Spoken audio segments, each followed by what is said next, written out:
कर्मों का हिसाब। अस्पताल में एक एक्सीडेंट का केस आया। अस्पताल के मालिक डॉक्टर ने तत्काल खुद जाकर आईसीयू में केस की जांच की।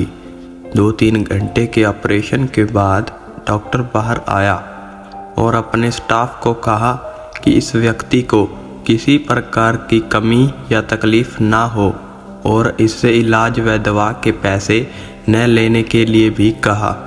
तकरीबन 15 दिन तक मरीज अस्पताल में रहा। जब बिल्कुल ठीक हो गया और उसको डिस्चार्ज करने का दिन आया तो उस मरीज का तकरीबन 2.5 लाख रुपए का बिल अस्पताल के मालिक और डॉक्टर की टेबल पर रख आया। डॉक्टर ने अपने अकाउंट मैनेजर को बुलाकर कहा, इस व्यक्ति से एक भी पैसा नहीं लेना है। ऐसा करो, तुम उस मरीज को लेकर मेरे चैम्बर में जाओ। मरीज वही चेयर पर चैम्बर में आया। डॉक्टर ने मरीज से पूछा, परवीन भाई, मुझे पहचानते हो? मरीज ने कहा, लगता तो है कि मैंने आपको कहीं देखा है। डॉक्टर ने कहा, याद करो, अंदाजन 2 साल पहले सूर्यास्त के समय शहर से दूर उस जंगल में तुमने एक गाड़ी ठीक की थी। उस रोज मैं परिवार सहित पिकनिक मनाकर लौट रहा था कि अचानक कार में से धुआं निकलने लगा और गाड़ी बंद हो गई थी। कार एक तरफ खड़ी कर हम लोगों ने चालू करने की पूरी कोशिश की, परंतु कार चालू नहीं हुई।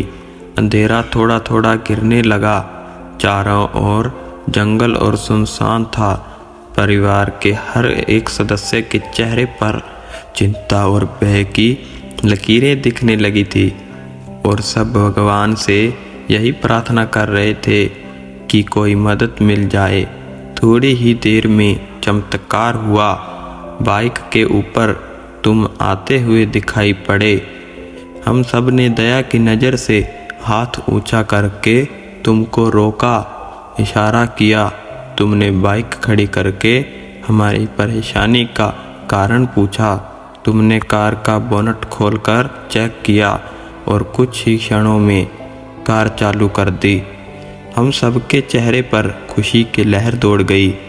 हमको ऐसा लगा कि जैसे भगवान ने आपको हमारे पास भेजा है, क्योंकि उस सुनसान जंगल में रात गुजारने के ख्याल मात्र से ही हमारे रोंगटे खड़े हो गए थे। तुमने मुझे बताया था कि तुम एक गैराज चलाते हो। मैंने तुम्हारा आभार जताते हुए कहा था कि रुपए पैसे होते हुए भी ऐसी मुश्किल समय में मदद नहीं मिलती। तुमने ऐसे कठिन समय में हमारी मदद की। इस मदद की कोई कीमत नहीं है, यह अमूल्य है। परंतु फिर भी मैंने तुमसे पूछा था कि आपको कितने पैसे दूं।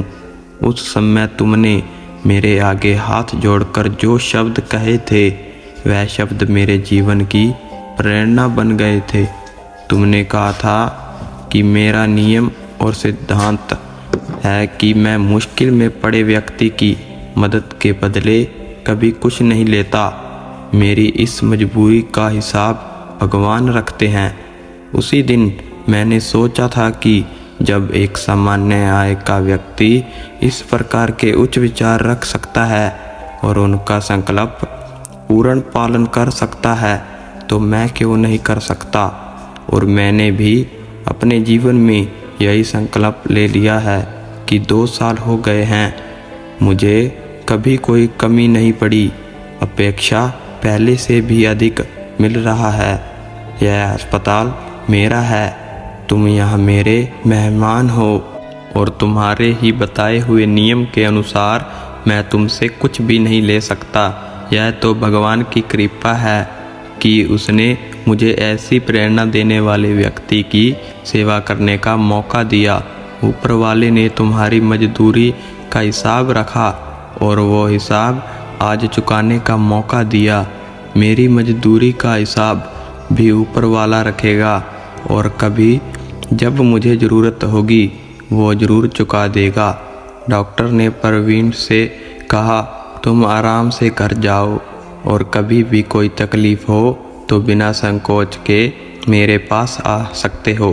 प्रवीण ने जाते हुए चैम्बर में रखी भगवान कृष्ण की तस्वीर के सामने हाथ जोड़कर कहा कि हे प्रभु, आपने आज मेरे कर्म का पूरा हिसाब ब्याज समेत चुका दिया। याद रखे कि एक बार भगवान चाहे माफ़ कर दे, परंतु कर्मों का हिसाब चुकाना ही पड़ता है।